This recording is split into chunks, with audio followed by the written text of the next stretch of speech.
Tá, beleza, tá gravando. Pode começar, Beleza, vou tá? apresentar aqui.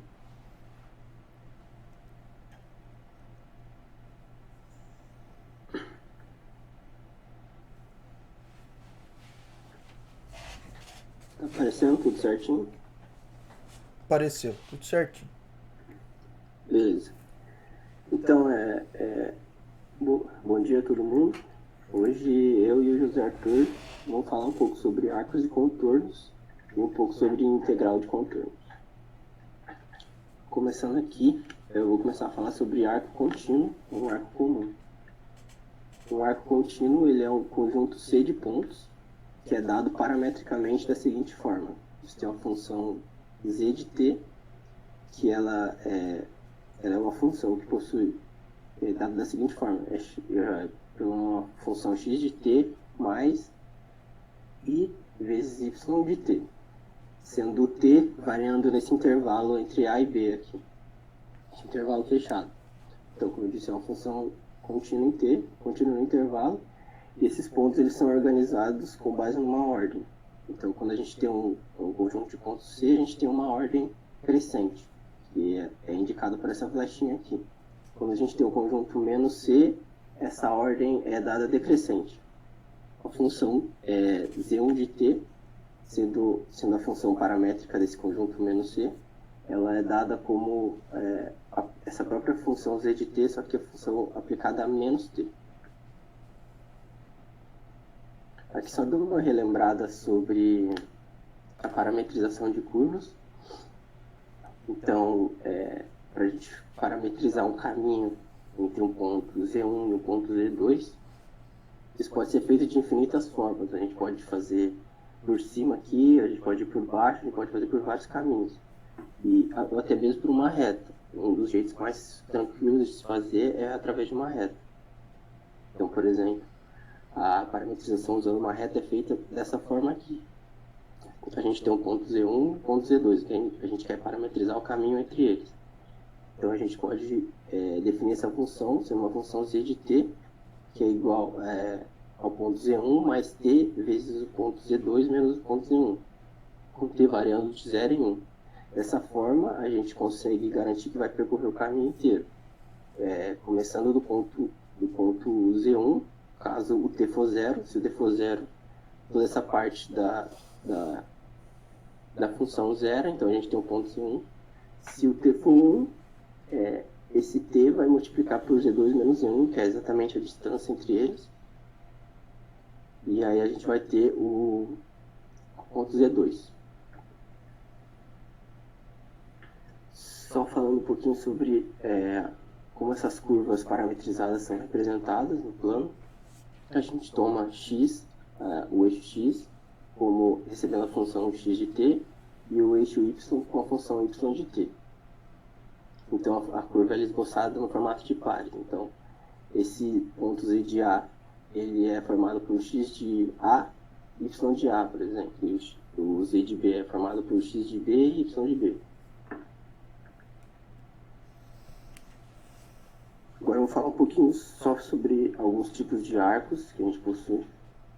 A gente tem o arco de Jordan, ou arco de Jordan ou arco simples, que é um arco onde cada ponto z de t corresponde a um único valor de t, ou seja, você não tem dois pontos do parâmetro t que geram a mesma imagem z de t. Então você não tem intersecção. Em nenhum ponto essa curva, esse arco se intersecta.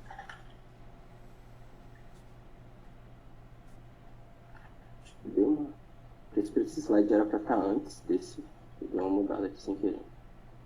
Aqui só apresentando alguns exemplos de como esboçar curvas parametrizadas. Então, por exemplo, a gente tem essa curva Z1, que ela é igual a 1 mais I vezes T. Então, a parte real é x igual a 1 e a parte imaginária é y igual a T. Dessa forma, a gente representa essa curva da seguinte forma aqui. Como o x é constante, vai estar sempre nesse ponto, e apenas o t que vai variar. Então, o t vai subindo e vai até 1. E a gente tem, por exemplo, aqui essa curva C. que é as curvas Z3, parametrizada pela função Z3. Ela é igual a t ao quadrado mais i vezes t. Aqui o x vai ser t ao quadrado e o y vai ser t. Dessa forma a gente consegue interpretar que x é igual a y ao quadrado ou que y é igual a raiz de x.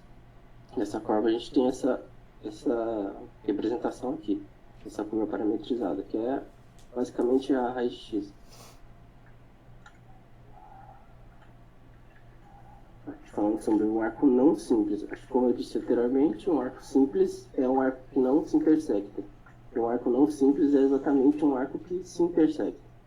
Ele possui ao menos um ponto múltiplo. O ponto múltiplo é aquilo que eu falei anteriormente. Você tem um parâmetro t, um parâmetro t1 e um parâmetro t2, que são diferentes um do outro, e eles geram a mesma imagem z de t. Então, por exemplo, nessa imagem aqui, esse ponto múltiplo ele estaria aqui nesse ponto, nesse 10 aqui, no eixo y. Uma curva fechada, ela é uma curva que puxa extremidades, a z de A e z de B, lembrando que o t está sempre dentro de um intervalo AB. Então, as duas extremidades elas se intersecam. Então, a gente pode ver aqui o z de A é igual ao z de B. Então, dessa forma, a gente garante que essa curva tem ao menos um ponto múltiplo. Como disse anteriormente, um ponto múltiplo T1, ele tem que ter dois parâmetros T1 diferentes, dois parâmetros T diferentes que geram a mesma imagem. E aqui a gente tem dois parâmetros T diferentes, o A e o B, gerando a mesma imagem. Aqui agora uma curva de Jordan. Ela é uma curva fechada, ou curva fechada simples. É uma curva que possui uma curva que é fechada, como anteriormente, ou seja, ela fecha um ciclo, ela tem um ciclo fechado, as extremidades se intersectam, só que aqui todos os pontos que não são as extremidades são pontos simples, ou seja, são pontos não múltiplos. Então não tem nenhum tipo de intersecção tirando a interseção que ocorre nas extremidades. Então, por exemplo, aqui a gente tem um círculo que é uma curva de Jordan, mas aqui não seria uma curva de Jordan, porque além dessa intersecção aqui, que ele está dizendo que aqui se intersecta, aqui também há outra intersecção, então ele já quebraria essa ideia aqui.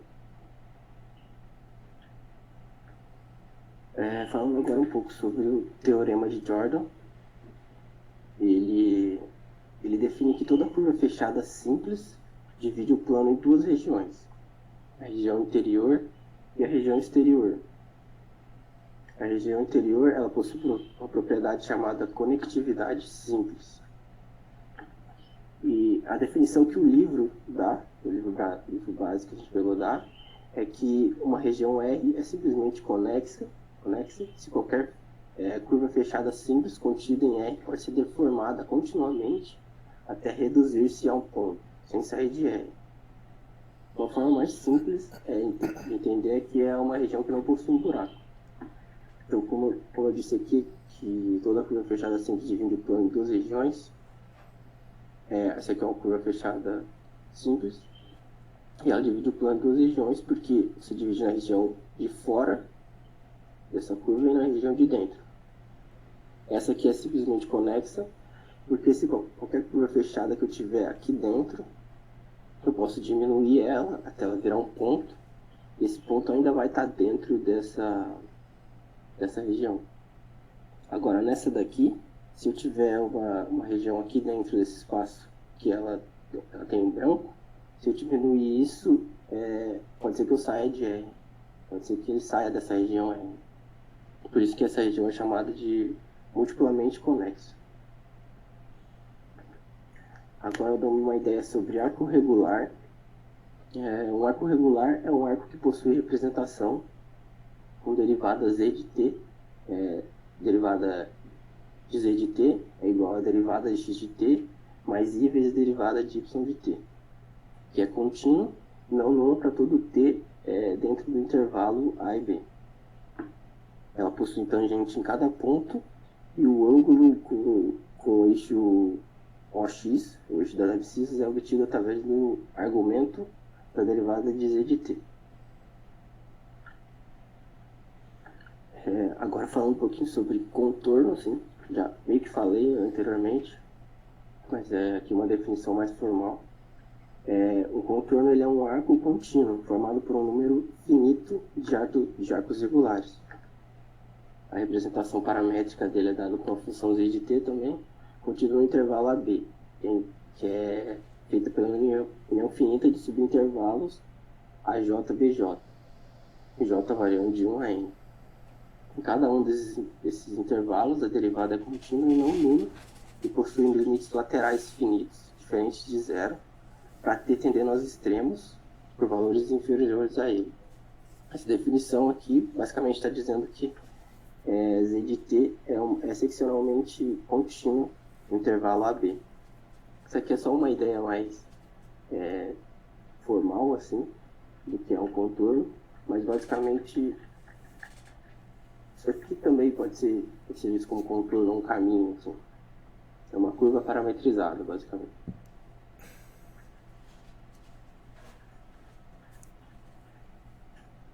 Bom, acho que eu terminei a minha parte, agora eu vou passar para o José Arthur continuar.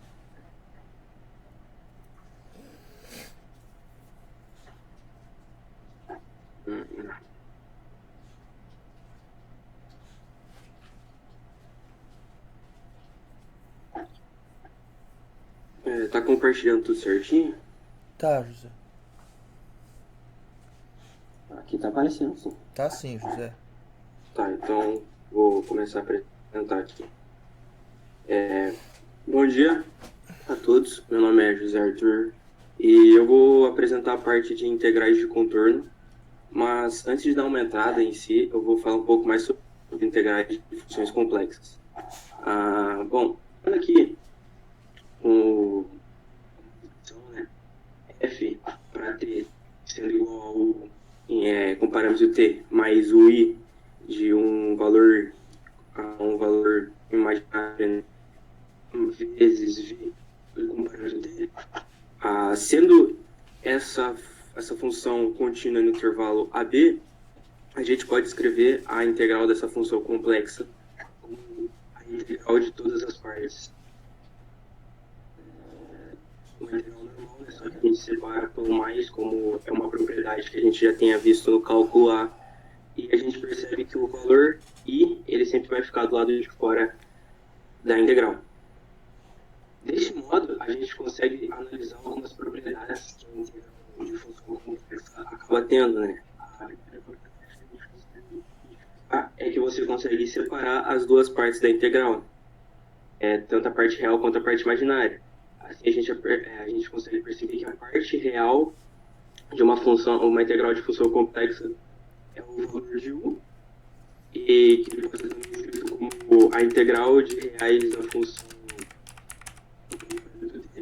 E a parte imaginária é o valor v, que também pode ser escrito como integral a integral de a parte imaginária da função t para a função para o parâmetro t, sendo sempre no intervalo de AB. Isto é a propriedade que demonstra que uma integral da função pode ser também de forma linear. Sendo assim, a gente teria a função f e a função somando a função g, e a gente pode separar elas escritas, ou também demonstramos dessa seguinte forma aqui embaixo, que a integral de alfa da função f no parâmetro t, ela equivaleria a alfa da integral da função f no parâmetro t, com o seu intervalo sendo AB, sendo que esse valor alfa ele equivale a um valor de um número complexo. Outra também muito importante de ser vista é que existe a função da desigualdade.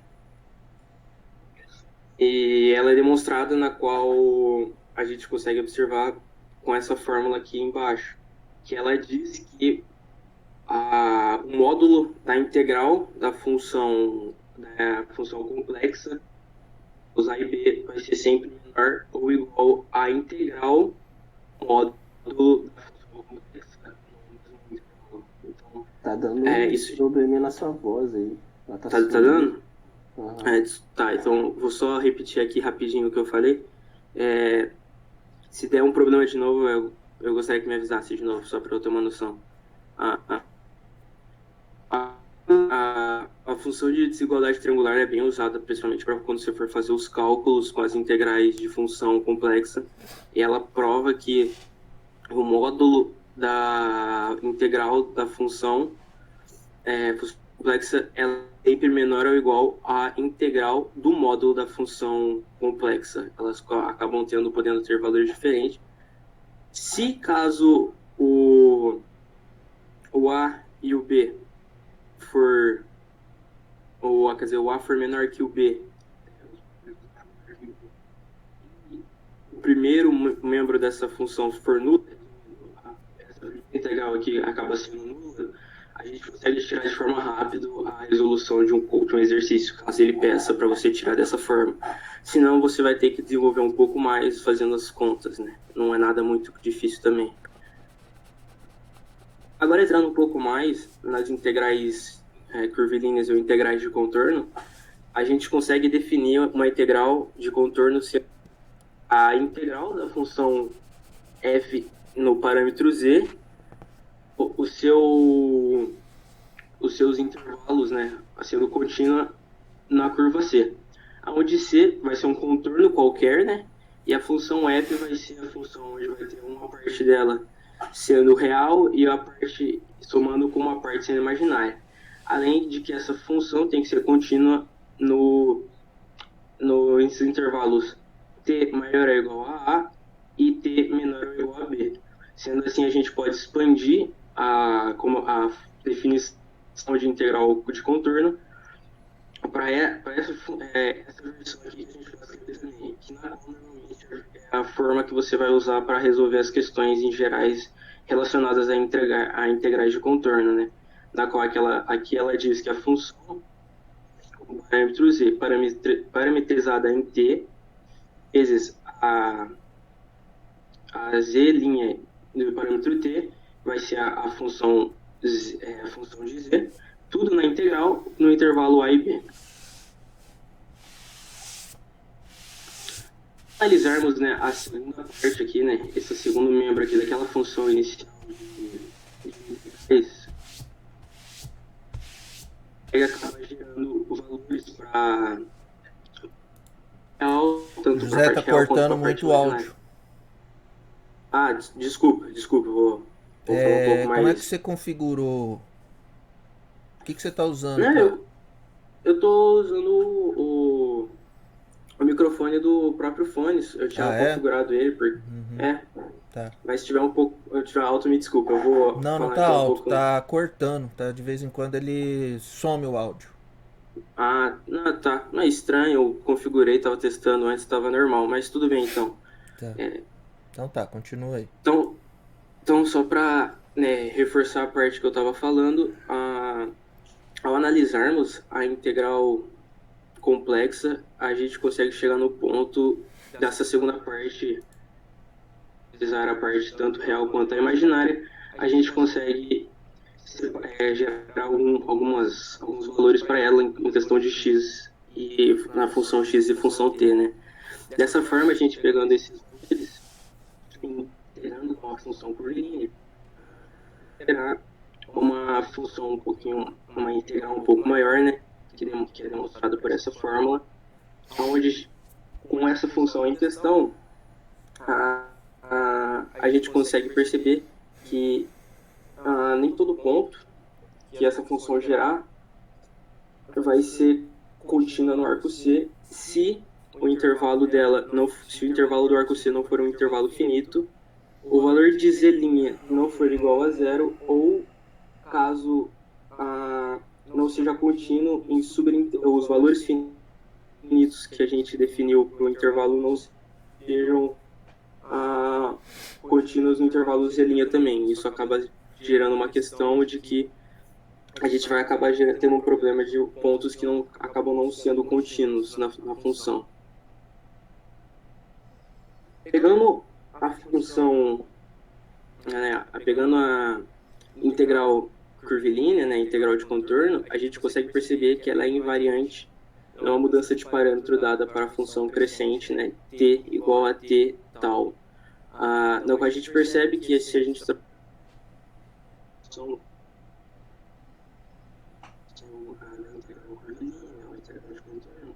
a gente trocou todos os parâmetros, né? Se a gente for abrir a função, for fazer as contas com os valores que forem dados, e caso você faça também sem as mesmas contas com essa função normal, você vai descobrir que os valores vão acabar sendo os mesmos, né? Dessa forma, acaba sendo desnecessário apresentar especificar a representação do parâmetro do contorno C.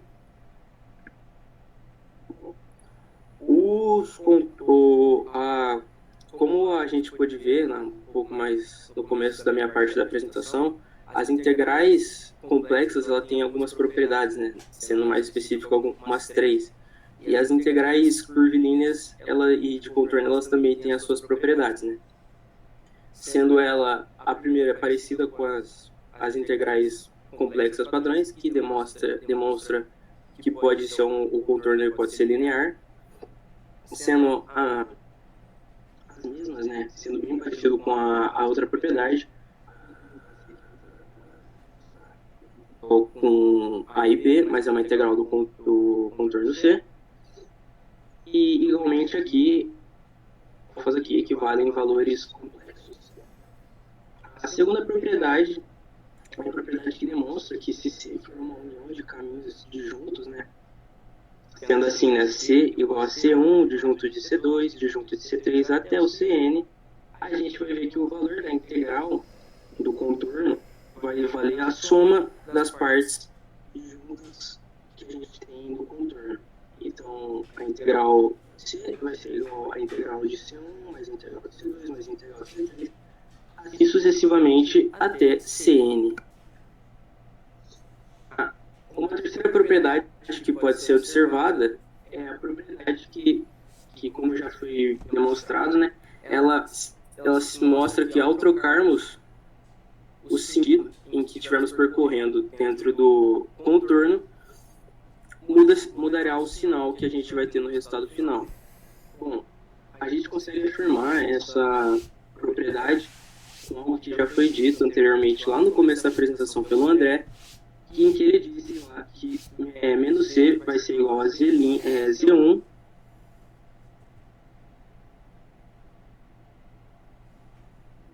e menos A. José, Expandindo. vamos de fazer o novo? seguinte. Não, tá direto, tá cortando. Vamos fazer o seguinte. Eu vou pedir para você apresentar de novo, porque cortou bastante. Eu vou subir o vídeo hoje, daí você dá uma olhada. Não, tudo bem. Tá? E aí você faz um teste com o André para ver se você consegue ajeitar isso daí, que deve ser alguma configuraçãozinha, tá? Pode ser. Eu dou uma olhada depois, aí então. Você apresenta, aí você quer que eu apresentar de novo. Eu apresentei a minha parte amanhã, daí? O André já apresentou tudo a parte dele, André? Já. Sim. Tá bom. Então, amanhã eu acho que eu não vou conseguir dar aula. Eu tô aqui hoje me esforçando, na verdade, que eu tô com uma enxaqueca lazarenta. Amanhã eu acho que eu não vou conseguir. Então vai ficar pra quarta que vem, tá? Certo.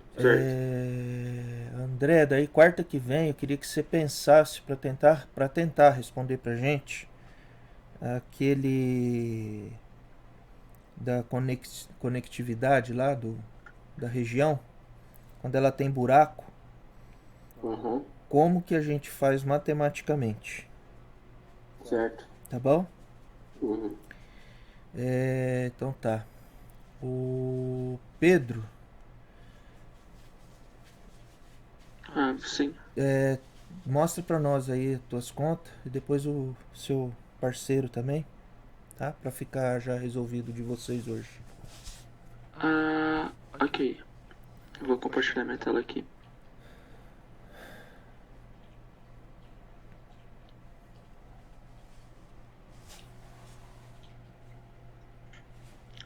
Tá dando pra ver a tela?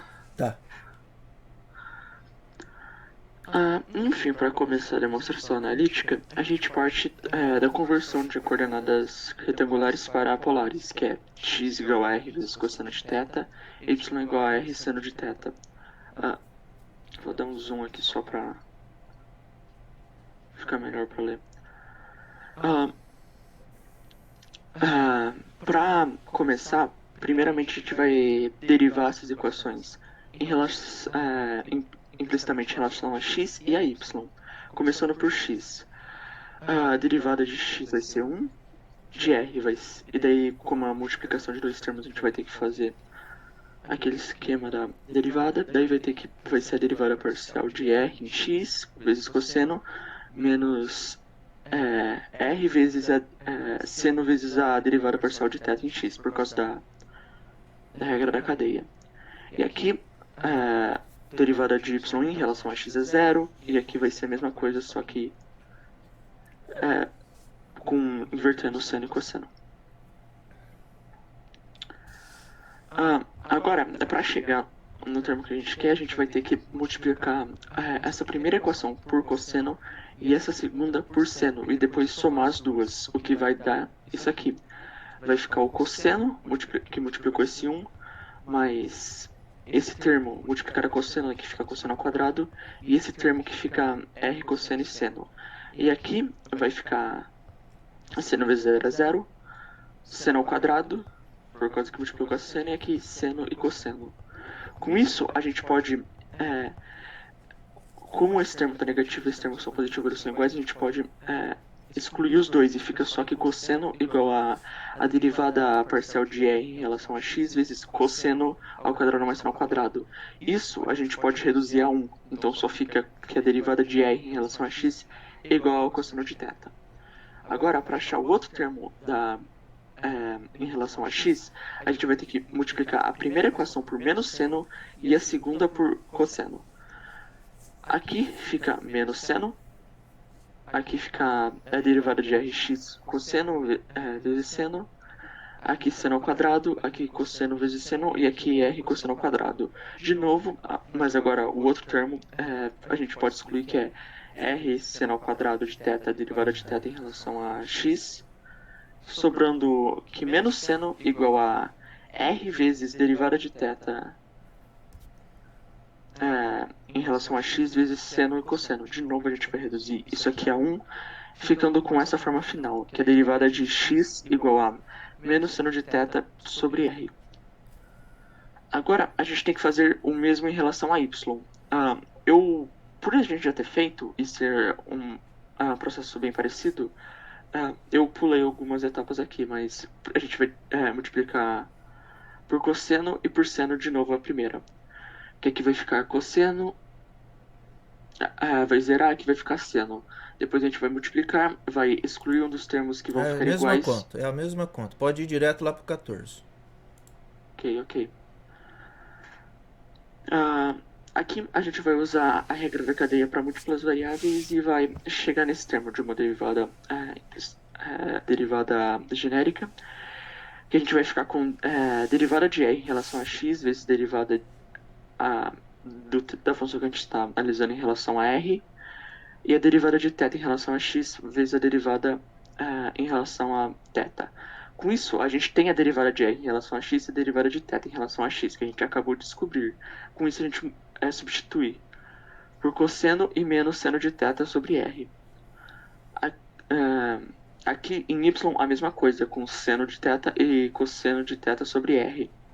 Agora, a gente vai pegar esses resultados de derivada de x e derivada de y e substituir na equação original de Cauchy-Riemann. Que a gente tem a derivada de u em relação a x igual a derivada de v em relação a y. E ficou nessa forma. Aqui temos a derivada de u em relação a y e aqui a derivada de v em relação a x. E aqui ficou negativa por cara menos, derivada de v em relação a x. Daí aqui ficou menos e mais. Agora, partindo dessa equação aqui, nós vamos chegar nas formas polares. Primeiro, a gente vai multiplicar essa equação por cosseno e essa por seno. depois somar as equações, o que a gente vai conseguir chegar nessa forma. Aqui nós temos, vai multiplicar por cosseno, vai ficar cosseno ao quadrado e seno vezes cosseno. Depois a gente tem essa parte aqui que vai ser multiplicada por seno, que vai ficar seno ao quadrado, seno, cosseno.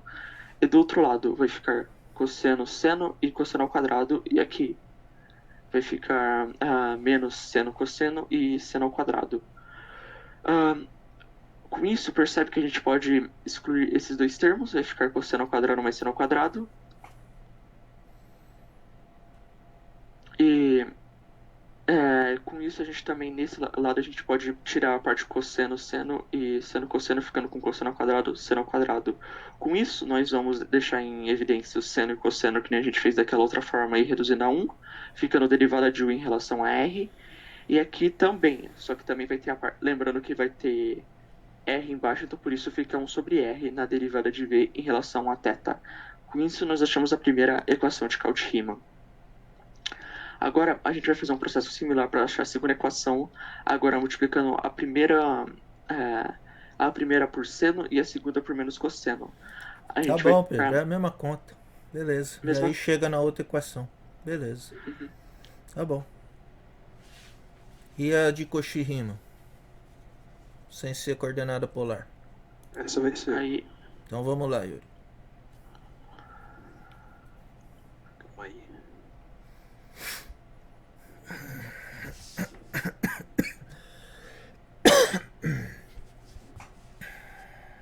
Então vou ter que compartilhar a tela inteira.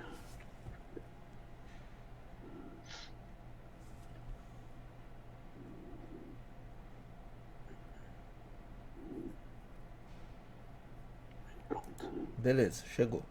Só dá um zoom aí pra gente. Isso. Sim.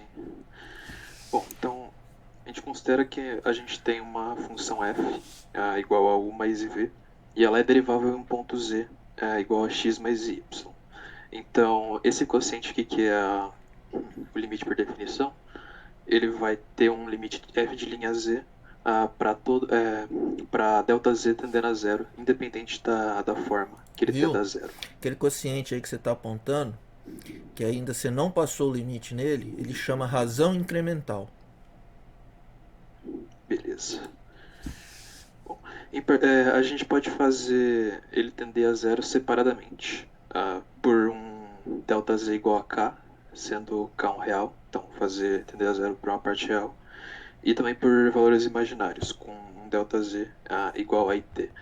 Sendo assim, a gente obtém esses dois limites. Um com a variando a parte real e com K tendendo a zero, K real, e outro variando a parte imaginária, com T tendendo a zero e T imaginário. Bom, de acordo com um teorema que aparece anteriormente no livro, que é o teorema 2.9, está na página 45, a existência desses limites... O T é imaginário? IT é imaginário. Ah, tá. Bom, a existência desses limites implica na existência dos limites separadamente, separando a parte real e a parte imaginária. Por isso aqui a gente tem o limite da parte real mais o limite da parte imaginária, como a gente tem aqui. E aqui o limite da parte imaginária menos quer dizer, da parte real menos da parte imaginária, porque é essa parte que está sendo multiplicada por i, né? E como a gente pode reparar aqui, a gente tem o IV tem derivadas parciais, porque aqui em cima a gente tem só que o x está variando, aqui embaixo a gente tem que só o y está variando. Assim, a gente tem essa forma aqui, que é a derivada parcial de u em x mais a derivada parcial de v em x, e similarmente para o outro lado. Beleza, chegou nas equações. Tá jóia, ficou muito bom. Beleza? Beleza, tá tranquilo. Pedro também, ficou muito bom, viu? Beleza. obrigado. Pessoal, então fica assim. Amanhã eu não vou conseguir dar aula pra vocês me desculpam. E quarta-feira a gente se encontra. Professor, ainda tem o nosso grupo. Fia, eu não vou conseguir. Eu não tô aguentando de dor aqui. Beleza. Qual que é o seu grupo? Grupo 7. Teorema de Green de Cauchy. Tá. Hoje eu não vou colocar Eu vou colocar lá, sei lá, aula do dia, tá. E aí o José vê lá, viu, José, que falhou bastante lá. Daí você tenta ver lá com o André. O do André foi de boa, tá? O do André Depois saiu dá de uma boa. olhada, então. O André não precisa apresentar de novo, tá? Só o José pra gente ter o áudio, senão fica muito prejudicado. E aí o André tenta ver pra nós aquele negócio lá que eu te pedi, André. E aí. Isso. E aí depois a gente vê a outra apresentação na quarta-feira que ia ser hoje, tá? Que eu não vou aguentar ver mais uma. Então tá bom, então é isso. Alguém tem alguma pergunta, alguma coisa pros. Bom, a apresentação do André, se alguém tiver alguma pergunta, anota ela, tá? E faz a semana que vem a pergunta pra ele, tá? A do José, pro José daí faz a semana que vem, porque ele daí vai apresentar de novo, tá? Pessoal, então é isso aí, vocês me desculpam que eu minha falha aí. E toma cuidado aí com essa porcaria do vírus e se cuidem, hein? Bom trabalho, boa semana e bom final de semana pra vocês, viu? Olha, professor, melhoras. Tchau, professor. Bom final de semana. Melhoras aí. Professor, melhoras aí. Obrigado. Tchau.